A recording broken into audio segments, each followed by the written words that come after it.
Are silly deal breakers keeping you alone? Like, if they don't like tacos or classical music, it is a deal breaker for you.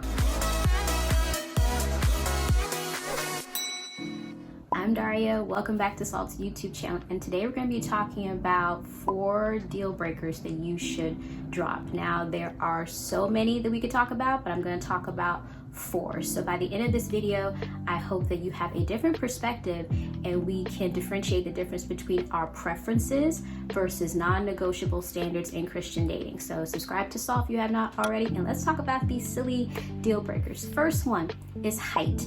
I am guilty of this. When I was in high school, I did have a preference for guys that were 6 feet or taller. Personally, I'm 5'2". Can't really tell you why that was a preference of mine. But I'm married now to a man that's 5'7". So as you can see, I got out of that mindset. I can't begin to tell you why. That's what I was attracted to when I was younger. But I remember listening to a Clubhouse talk, and this was one of the subjects that came up. Why do most women, not all, why do some women want a guy that's taller?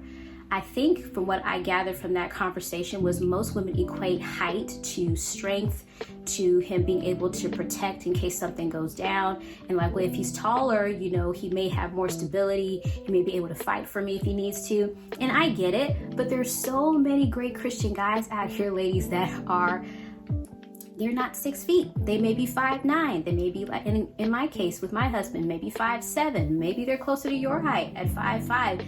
But do you really want to write them off because they're not as tall as you? And I do know of one couple specifically that got married not too long ago where the wife is taller than her husband. I've seen plenty of testimonials of women that have said, I gave him a chance.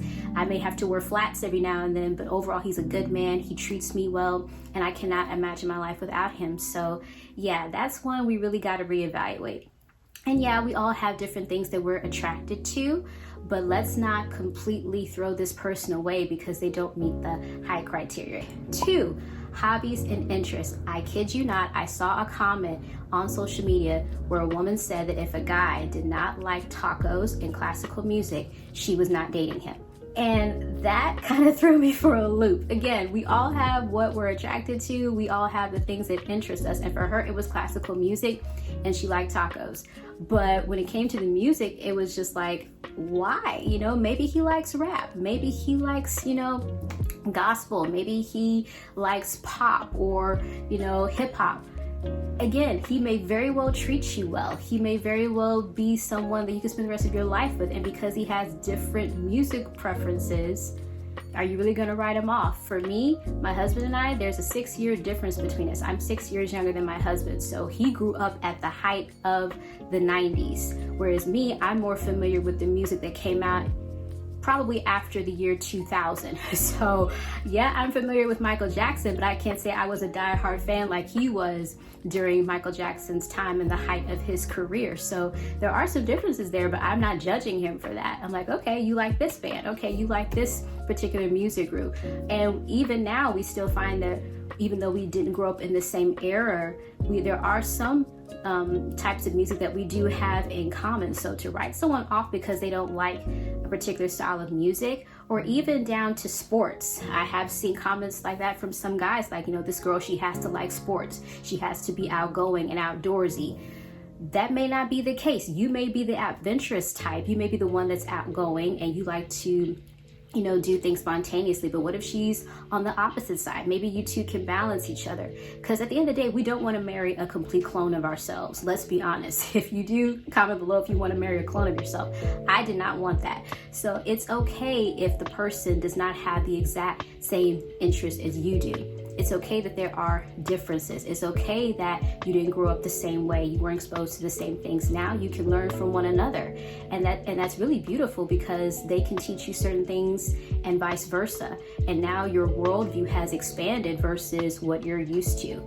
So yeah, writing a person off because of hobbies and interests not completely aligning. And again, you do want some similar interests because as you're dating, you want to get to know them and you want genuine connection. But if they don't check all 10 of your interests, I don't think that's a bad thing. 3, kind of hinted at already, food. yeah, the whole tacos thing, I'm telling you, I saw that as an actual comment. And I think we have to be open with that because a lot of us have grown up in different cultures. I grew up in the South, so I'm used to basically everything being fried. I'm used to the fried chicken. I'm used to mac and cheese, the soul food type of foods. My husband, yes, he's American, but he was born in Portugal, but he's Nigerian. And so his style of food is completely different than mine. I did not write that off when I first met him when he told me of the different cuisines. One of them included goat. Now for me, I'm like, I don't know about that, but hey, if that's what you like, if that's what you grew up on, cool. There have been different cuisines that I have tried as I have been celebrating with him and different things that he and his family do together. But yeah, I'm not gonna write that off because, oh my gosh, you guys eat goat. It's just differences in culture, and sometimes we're so quick to judge, thinking, you know, they shouldn't do that, they shouldn't do that. But what if that's how they grew up? What if that's part of their family heritage? Again, what if that's a part of who they are? You can find common ground, believe it or not. And even though my husband and I didn't grow up eating the same things as kids, there's still things that we have in common. We have pizza in common. Like, there's nothing wrong with us having a pizza night, you know? So there are things that we can enjoy together, even though there's that difference. So be open to that. I think the whole point of this is for us to just to be open and not to just swipe left on somebody immediately because we see a preference that they have and like, that's not for me. How do you know? They very well could be the person that God has for you and you just passed them over. Number 4, conflict.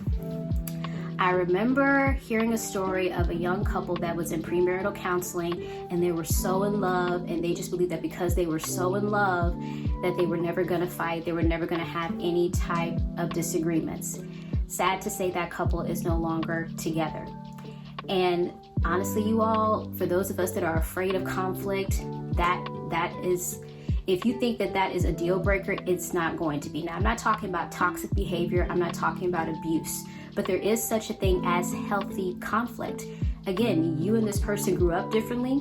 You have different points of view. You have different experiences. So you are going to bump heads every now and then, but you can talk through it. You can have those conversations and find a new normal for the two of you. It's not his way versus her way, or my way is better versus your way is wrong. It's about, okay, as we come together, deciding whether or not we want to be in a relationship or even later on in marriage, how are we going to find a new normal for ourselves where we're learning how to walk as one? We're learning how to do life together, where we're bringing both perspectives, because both perspectives are important. So don't be afraid of conflict. It is perfectly fine. It is perfectly healthy. Again, nothing toxic, nothing abusive, but you can share your opinion on things. You can share, hey, I didn't necessarily like that, or hey, when you did this, it made me feel this way. Be willing to have an open conversation and be honest and transparent. And when you're with someone that genuinely cares about you, they're going to be willing to listen. It may be hard to hear the truth, but they're going to be willing to listen because they care about you. And when they hear how what they did made you feel, they're like, oh my gosh, I'm so sorry. I didn't realize that. Or, hey, I'm sorry. I never meant to make you feel that way. I didn't know what I said triggered you. I'm sorry that, it got out of hand and I said some things that I shouldn't have. It's okay to have that healthy conflict. And when you're with someone that has, again, a sincere heart for you, they're going to want to work it out with you. They're not going to walk away at the first bump in the road. They're not going to walk away because you guys had one argument and boom, you're done and they ghost you. No, this person will get in the trenches with you and they will fight with you for your relationship. And that's what we all want, right? We want longevity in a relationship. We want relationships that are going to last for the rest of our lives, where we do life with this person. And with that comes healthy conflict, but it can be done in a productive manner so that you two actually get closer because of it versus it pulling you apart. Comment below if you got a silly deal breaker. I know for me, mine was height, so let me know which one of these maybe got to you, or maybe something else came to mind. Subscribe to Salt's YouTube channel if you have not already. Thanks so much for spending this time with me, and I will see you on the next video. Have a good one. Bye.